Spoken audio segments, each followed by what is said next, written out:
आज की इस मीट में उपस्थित उत्तर प्रदेश सरकार में मेरे सहयोगी मंत्रीगण, औद्योगिक विकास के मंत्री श्री सतीश महाना जी, एमएसएमई और एक्सपोर्ट प्रमोशन के मिनिस्टर श्री सिद्धार्थनाथ सिंह जी, नगर विकास के मंत्री श्री आशुतोष टंडन जी, उत्तर प्रदेश फिल्म विकास परिषद के अध्यक्ष श्री राजू श्रीवास्तव, माननीय सांसद श्री रवि किशन जी,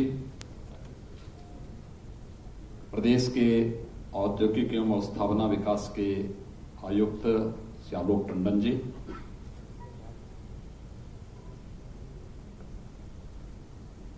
अपर मुख्य सचिव सूचना श्री नवनीत सहगल जी, और आज यहां पर उपस्थित फिल्म जगत से जुड़ी भी सभी निर्माता हैं, निर्देशक हैं, या फिर उस क्षेत्र में अलग अलग फील्ड में कार्य करने वाले उपस्थित महानुभाव,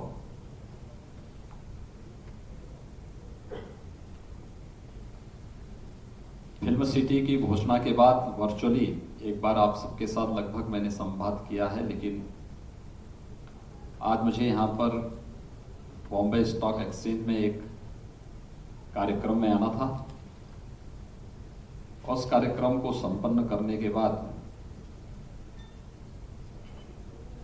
मैंने जरूरी समझा कि एक संवाद आप सबके साथ में मैं करूं, और इसीलिए मैं आज यहां पर उपस्थित हुआ हूं आपके बीच में। मैं आप सबका हृदय से अभिनंदन करता हूं कि आप बहुत शॉर्ट नोटिस पे यहां पर उपस्थित हुए हैं। कोरोना से देश भी दुनिया भी जूझ रही है, तो स्वाभाविक रूप से फिल्म जगत भी इससे बुरी तरह प्रभावित हुआ है। लेकिन हर समय एक जैसी स्थिति नहीं होती। भारत ने कोरोना के खिलाफ बहुत मजबूती से लड़ाई को लड़ा है, और उत्तर प्रदेश जो देश में आबादी के हिसाब से अगर आप देखेंगे तो आबादी सबसे बड़ी आबादी का प्रदेश है। 24 करोड़ की आबादी वहां निवास करती है। 24 करोड़ की आबादी में कोरोना की पॉजिटिविटी देश के अंदर अगर हम देखेंगे तो न्यूनतम है। हम लोगों ने कोरोना को भी बहुत प्रभावी ढंग से नियंत्रण किया, होने वाली मौत को भी पूरी तरह नियंत्रित करके रखा, हेल्थ इंफ्रास्ट्रक्चर को भी बढ़ाया, और प्रतिदिन उत्तर प्रदेश सरकार वर्तमान में भी इन सब के बावजूद 1.5 लाख से लेके पौने यानी 2 लाख तक के टेस्ट प्रतिदिन वहां के नागरिकों का करवा करके हर एक नागरिक को सुरक्षित करने की पूरी प्रतिबद्धता के साथ कार्य कर रही है। लेकिन हम लोगों ने लॉकडाउन भी नहीं लगाया है दोबारा, न कर्फ्यू लगाया है और न लगाने का ही कोई विचार है। हमने कहा सारी एक्टिविटीज को प्रारंभ करो, सतर्कता और सावधानी हर एक स्तर पर लगाएंगे। हमने हर चौराहे पर पब्लिक एड्रेस सिस्टम लगाया है, पब्लिक को अवेयर करते हैं लोग, लगातार मास्क लगा करके चलें, सोशल डिस्टेंसिंग का पालन करें। कहीं कोई बात होती है तो आप नजदीक के केंद्र में जाकर के निःशुल्क टेस्ट अपना करा लें। वहां टेस्ट भी फ्री है, उपचार भी फ्री है, हर प्रकार की सुविधा फ्री है। ये सारे कार्यक्रम आप कराइए, लेकिन अपनी अन्य सामान्य गतिविधियों को बाधित मत होने दो, क्योंकि हमारे लिए जान भी है और जहान भी है। हमें दोनों को साथ लेकर के चलना है। तो स्वाभाविक रूप से आर्थिक गतिविधियां कहीं बाधित न हो, इस दृष्टि से भी ये कार्यक्रम वहां पे प्रारंभ हुए हैं। और इसीलिए उत्तर भारत का पहला कोई म्युनिसिपल कॉर्पोरेशन है जिसके बॉन्ड जारी हुए हैं, और उसकी लिस्टिंग के लिए ही आज हम लोग बॉम्बे स्टॉक एक्सचेंज में आए हैं। उसका लखनऊ म्युनिसिपल कॉर्पोरेशन। तो एक अवसर मुझे मिला कि आज यहां पर आकर के आप सबसे मैं संवाद बना सकूं। ये आज की आवश्यकता है। आज की नई आवश्यकता के अनुरूप, नए माहौल के अनुरूप फिल्म जगत से जुड़ी हुई चुनौतियां और फिल्म जगत से जुड़ी हुई आवश्यकताओं के अनुरूप उस प्रकार का माहौल और उस प्रकार की आवश्यकताओं की पूर्ति सरकार और हम मिलकर, यानी फिल्म जगत मिलकर के एक साथ करें। ये केवल सरकारी पक्ष ही न बन जाए। मेरा ये मानना है कि इसमें आप सबकी भी सक्रिय सहभागिता होनी चाहिए इस पूरे प्रोजेक्ट में।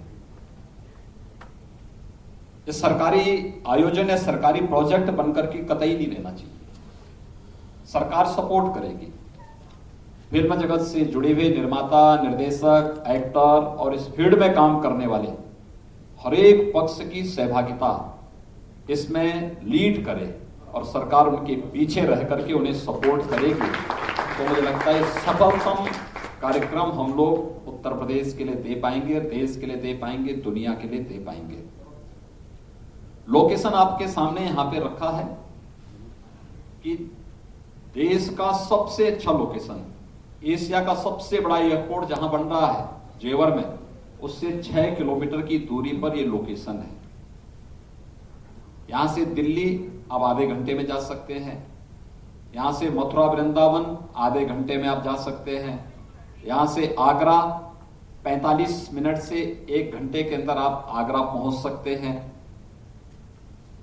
आगरा नोएडा एक्सप्रेस वे के तट पर स्थित ये भूभाग है, यमुना नदी के तट पर है और कृष्ण की मथुरा वृंदावन के सानिध्य में यह केंद्र आपको प्राप्त हो रहा है। इस संबंध में आपके जो महत्वपूर्ण सुझाव होंगे, क्योंकि इस फील्ड में न मैंने काम किया है न मेरी टीम ने काम किया है, हम लोग जिस फील्ड में काम कर रहे हैं वहां का अनुभव बता सकते हैं, लेकिन इस फील्ड में कार्य आप लोगों ने किया है और हर एक के पास अपने अनुभव है, लंबा अनुभव है। क्या कुछ इसमें किया जाना चाहिए, इसके लिए आपके सुझाव, इसको किस मॉडल में हमें आगे लेके जाना चाहिए, इसमें आपकी सहभागिता उस रूप में आगे बढ़ेगी तो उत्तर प्रदेश सरकार एक बहुत अच्छी, एक केवल एक यमुना अथॉरिटी की फिल्म सिटी नहीं होगी या उत्तर प्रदेश की फिल्म सिटी नहीं होगी, ये वर्ल्ड क्लास की फिल्म सिटी होगी। वर्ल्ड क्लास की फिल्म सिटी के लिए ही आप सबको आमंत्रित करने के लिए मैं यहां पर आया हूं। उत्तर प्रदेश असीम संभावना वाला प्रदेश है। उत्तर प्रदेश के पोटेंशियल को देश भी और दुनिया भी समझती है और उस पोटेंशियल को अगर आप देखेंगे तो हर एक फील्ड में आपको अवसर मिलेंगे। आप याद करिए, कुंभ का एक छोटा सा आयोजन था। कुंभ हम लोगों ने लोकलाइज कर दिया था। लोग ये मानते थे कि कुंभ का मतलब जहां लोग स्वयं आ जाएं, लोकल स्तर पर अपनी गठरी लेकर के आए, स्नान करके फिर निकल जाएं, वहां गंदगी होती थी, अव्यवस्था होती थी, दुर्व्यवस्था होती थी, भगदड़ होती थी। लेकिन कुंभ का आयोजन वैश्विक पटल पर भारत की आध्यात्मिक और सांस्कृतिक विरासत की कमिट छाप छोड़ सके, इसे हम कैसे आगे ले जा सकते हैं। 2019 में हमें यह अवसर करने का, इस आयोजन को संपन्न करने का एक अवसर प्राप्त हुआ था और आपने कुंभ के आयोजन को देखा होगा। 24 करोड़ से अधिक श्रद्धालु प्रयागराज कुंभ में आए। कोई गंदगी नहीं, कोई अव्यवस्था नहीं, कोई अराजकता नहीं, कहीं कोई भगदड़ नहीं। एक स्वच्छ, सुरक्षित और सुव्यवस्थित कुंभ भी आयोजित हो सकता है। यूनेस्को को इसके लिए मान्यता देने के लिए उनकी मजबूरी बनी कि कुंभ ने प्रधानमंत्री जी के आह्वान पर प्रयागराज कुंभ को मानवता की अमूर्त सांस्कृतिक धरोहर के रूप में मान्यता दी। अपनी धरोहर को हम किस रूप में प्रमोट करना चाहते हैं हम पर निर्भर करता है। कुंभ को अवसर प्राप्त हुआ। आपने अयोध्या के दीपोत्सव के कार्यक्रम को देखा होगा। अयोध्या में दीपोत्सव का कार्यक्रम यानी दीपावली हम अयोध्या के साथ जोड़ करके देखते हैं। भगवान राम का 14 वर्षों के वनवास के बाद अयोध्या आगमन की स्मृति में देश दीपावली मनाता है। लेकिन जिस स्मृति में आयोजन होता था और हम घर घर में दीप जलाते हैं, उस अयोध्या में ही अंधेरा छाया हुआ था। उस अयोध्या में 4 साल पहले दीपावली का कोई आयोजन नहीं हो पाता था। जब प्रदेश में हमारी सरकार बनी तो अधिकारीगण मेरे पास आए कि दीपावली के दिन हम आपको विश करने के लिए आना चाहते हैं। मैंने कहा मैं दीपावली के दिन तो मेरा वनवासी बच्चों के बीच में कार्यक्रम होता है, मैं वहीं कार्यक्रम में रहता हूं। उन्होंने कहा साहब हम कैसे मिलेंगे? मैंने कहा भाई मुझे मिलने की आवश्यकता नहीं है, अपना कार्यक्रम अपने परिवार के साथ मनाइए। लेकिन मेरे दिमाग में बात आई, मैंने कहा दीपावली और अयोध्या, आज हम सरकार में आए हैं, जनता की कुछ अपेक्षाएं होंगी हमसे, क्यों ना हम अयोध्या के साथ दीपोत्सव के आयोजन को जोड़ें। मैंने एक टीम भेजी और टीम भेज करके वहां पे कार्य करना प्रारंभ किया। आज आपने देखा होगा दीपोत्सव का एक आयोजन अयोध्या का एक दुनिया की एक यूनिक इवेंट के रूप में सबके सामने आ चुकी है। इस वर्ष कोविड-19 के खतरे के बावजूद भी हम लोगों ने आयोजन तो किया, अच्छा आयोजन हुआ, बहुत भव्य आयोजन हुआ। लेकिन विगत 2 वर्षों में साउथ कोरिया की फर्स्ट लेडी पहले साल आई थी और डिप्टी प्राइम मिनिस्टर फिजी की अगले वर्ष विगत वर्ष वहां उस आयोजन के साथ जुड़ी थी। यानी दुनिया के अंदर राम की संस्कृति जहां जहां दुनिया के अंदर गई, उन देशों को भारत के साथ जोड़ने का कार्यक्रम भी हम इसके साथ करेंगे। और ये आयोजन अयोध्या के माध्यम से आज आगे बढ़ता हुआ दिखाई दे रहा है। अभी 3 दिन पहले आप लोगों ने देखा होगा काशी में, वाराणसी में देव दीपावली का आयोजन। देव दीपावली का आयोजन हमें कोविड-19 के प्रोटोकॉल को भी पालन करना था। और आप आश्चर्य करेंगे कि एक आयोजन जिसे हमने 15 दिन पहले ही घोषित किया कि आयोजन हम लोग करेंगे। विगत वर्षों तक काशी में देव दीपावली में तमाम बाहरी टूरिस्ट भी आता था, विदेशों से लोग आते थे, होटल बुक होते थे। इस बार 15 दिन पहले घोषणा हुई, 5 दिन पहले यह भी घोषणा हुई कि प्रधानमंत्री जी भी इस आयोजन में शामिल होंगे। वाराणसी में छोटे बड़े होटल 500 हैं, एक भी होटल में एक भी रूम खाली नहीं था, पूरा पैक हो चुका था। वाराणसी में इतना भव्य आयोजन अभी 3 दिन पहले देव दीपावली का आयोजित हुआ कि उस आयोजन के माध्यम से पर्यटन की अपार संभावनाओं को हम देख सकते हैं। भारत की आध्यात्मिक और सांस्कृतिक विरासत को अगर देखना हो तो आपको उत्तर प्रदेश की तरफ देखना ही पड़ेगा। राम की जन्मभूमि, कृष्ण की जन्मभूमि, बाबा विश्वनाथ का धाम, गंगा और यमुना जैसी पवित्र नदियों का संगम, गंगोत्री से लेकर गंगा सागर तक लगभग 2500 किलोमीटर की लंबी दूरी गंगा मैया तय करती है। उसमें से 1000 किलोमीटर अकेले उत्तर प्रदेश के अंदर तय करती है। ये उत्तर प्रदेश के अंदर आप देखेंगे शक्ति पीठ वहां पर मौजूद हैं। वहां पर आपको हर प्रकार के टूरिज्म के लिए भी उस प्रकार के अवसर है। यानी केवल स्पिरिचुअल टूरिज्म के लिए ही नहीं, इको टूरिज्म की भी ढेर सारी संभावनाएं। अभी हमारे मंत्री श्री सिद्धार्थनाथ सिंह जी अभी बहराइच के पास वे अचानक एक कार्यक्रम में गए थे। उन्हें लगा कि यहां सामने जंगल है, थोड़ा इधर जाके देखें।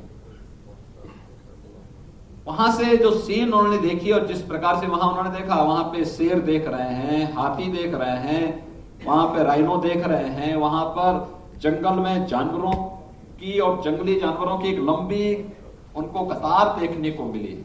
उसके बाद फिर दूसरा अपना कार्यक्रम भी बनाते हैं अपने परिवार के साथ में वहां देखने के लिए।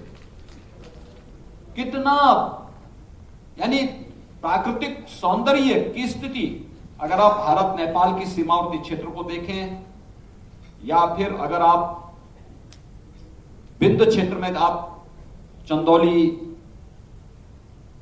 राजदरी और देवकली के जो जलप्रपात हैं, जो वाटरफॉल हैं, या सोनभद्र में अगर आप चले जाइए, मिर्जापुर के जंगलों में आप चले जाइए, चित्रकूट की ओर आप चले जाइए, कितना प्राकृतिक सौंदर्य से भरपूर माहौल आपको देखने को मिलेगा। बुंदेलखंड में आप चले जाइए, विस्तृत भूभाग आपको वहां देखने को मिलेगा। ये सभी अवसर मुझे लगता है कि फिल्म जगत के लिए इसलिए महत्वपूर्ण है। आपको सुरक्षा का माहौल चाहिए, आपको यानी सामाजिक सुरक्षा चाहिए, आपको सरकार के सपोर्ट की आवश्यकता है, आपको सुरक्षा की आवश्यकता है, आपको उस प्रकार का माहौल चाहिए जहां पर आप लोग रह करके सुरक्षित माहौल में फिल्म के उन सभी कार्यक्रमों की, वहां पर उन सभी आयोजनों को संपन्न कर सकें। ये सभी माहौल आपको वहां पर देखने को मिल सकते हैं। उत्तर प्रदेश के अंदर अलग अलग क्षेत्रों में ये पूरा माहौल देखने को मिल सकता है। किसी भी प्रकार की फिल्म बनानी हो, भारत की सांस्कृतिक और आध्यात्मिक परिवेश से जुड़ी हुई हो, भारत के हेरिटेज से जुड़ी हुई हो, इको टूरिज्म से जुड़ी हुई हो, या फिर किसी ऐतिहासिक पृष्ठभूमि से जुड़े हुए कार्यक्रमों को लेना हो, ऐतिहासिक कार्य, और बहुत अच्छे ढंग से उसको हम आगे बढ़ा सकते हैं। और मुझे लगता है कि ये फिल्म सिटी कनेक्टिविटी की दिशा से उत्तर प्रदेश के अंदर आपको एक नया अवसर देगा। आज उत्तर प्रदेश के अंदर हम लोग 4 नए एक्सप्रेसवेज बना रहे हैं। उत्तर प्रदेश में हर जिला मुख्यालय को, डिस्ट्रिक्ट हेडक्वार्टर को 4 लेन की कनेक्टिविटी के साथ हम जोड़ रहे हैं। उत्तर प्रदेश जिस भी देश या जिस भी प्रदेश के साथ जुड़ता है, वहां की 4 लेन की कनेक्टिविटी हम वहां पे दे रहे हैं। उत्तर प्रदेश के अंदर लगभग हर कमिश्नरी मुख्यालय के पास एक नया एयरपोर्ट हम देने जा रहे हैं। 2017 में उत्तर प्रदेश के अंदर केवल 2 एयरपोर्ट फंक्शनल थे। आज 7 एयरपोर्ट फंक्शनल हैं। 14 पे हमारा कार्य चल रहा है। इंटरनेशनल एयरपोर्ट जेवर में भी बन रहा है, कुशीनगर में भी बन रहा है, अयोध्या में भी बन रहा है। आज चित्रकूट में हमारा एयरपोर्ट बन रहा है, सोनभद्र में हमारा एयरपोर्ट बन रहा है। जिस आजमगढ़ का नाम लोग लेने से डरते थे, आज हमने वहां एक्सप्रेस वे भी दे दिया है और वहां पे हम एयरपोर्ट भी देने जा रहे हैं। यानी विकास जाएगा तो भय अपने आप दूर होगा। और उत्तर प्रदेश में पता नहीं यहां पे क्या स्थिति है, मैं नहीं कह सकता, लेकिन उत्तर प्रदेश में तो जितने भी दुर्दांत अपराधी और माफिया थे, उनके घरों में बुलडोजर से ढहा करके उनको हमेशा के लिए हम उत्तर प्रदेश की धरती से उनकी दुनिया को हम विदा करने की तैयारी पूरी कर चुके हैं, लगभग पूरा कर चुके हैं। क्योंकि राम का नाम हम 2 बार लेते हैं, या तो अभिवादन के लिए लेते हैं या अंतिम विदाई के लिए लेते हैं। तो हमने कहा राम आ चुके हैं, तो सज्जनों का यहां पर हम लोग संरक्षण करेंगे और दुर्जनों की विदाई का भी अभियान राम नाम सत्य है के साथ करेंगे। ये कार्यक्रम भी बहुत अच्छे ढंग से वहां पे चल रहा है। इसलिए सुरक्षा का बेहतर वातावरण भी उत्तर प्रदेश वहां पे दे रहा है, देगा। फिल्म सिटी के लिए आप सबके महत्वपूर्ण सुझाव हमारे लिए इस प्रोजेक्ट को आगे बढ़ाने में बहुत मदद करेगा। और फिर हम लोग बैठ करके इस पे चर्चा करें कि किस मोड़ पे हमें इसको आगे ले जाना है।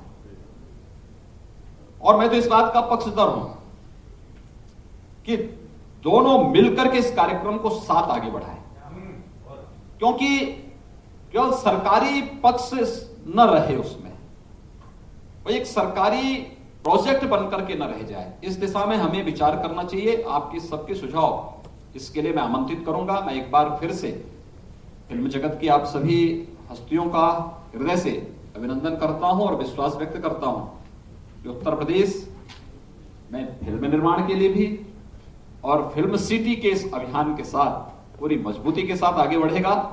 आप सबके सहयोग और आप सबके सुझाव के लिए मैं आप सबके बहुमूल्य सुझावों को भी सादर आमंत्रित कर रहा हूं और इस पूरे अभियान को हम आगे बढ़ा सकें, मिलकर के आगे बढ़ा सकें और दुनिया को एक बहुत अच्छी फिल्म सिटी बना करके अपने कला, अपनी संस्कृति, अपनी विरासत को मजबूती के साथ वैश्विक पटल पर स्थापित करने में हम सब सहभागी बन सकें, इस विश्वास के साथ मैं एक बार फिर से आप सबके आगमन के लिए आप सबको हृदय से धन्यवाद देता हूं। बहुत बहुत धन्यवाद। जय हिंद।